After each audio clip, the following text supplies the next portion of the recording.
see that how the ergonomics or the physics aren't great. That when you're trying to get across the liver hilum, my main line of push is in this direction, is laterally, and yet I almost need to go on a sigmoid. I'm going to push in a bit here and see if I can get below it. Okay, keep tight, very tight. I mean, we're literally possibly a millimetre from being just fine. Quite frankly, if we can't insert a metal stent over an Amplax super stiff wire, having done a 6mm dilatation, then I think I'll cry. Nope. That's gone straight into the other side.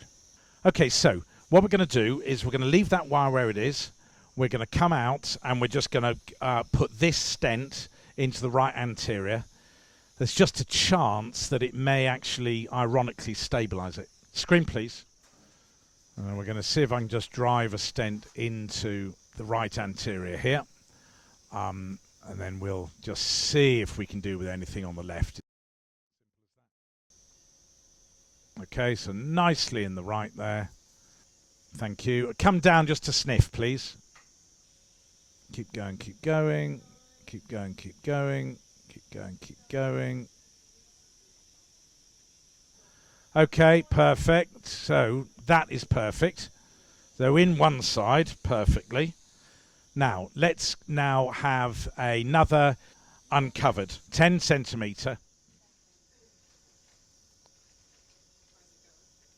The phrase "so close and yet so far" comes to mind here. But it is quite interesting that the other stent is stabilising the situation, isn't it?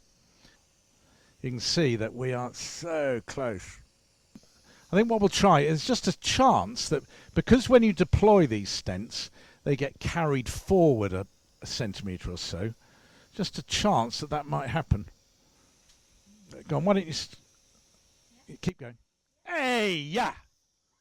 Excuse me, we're through.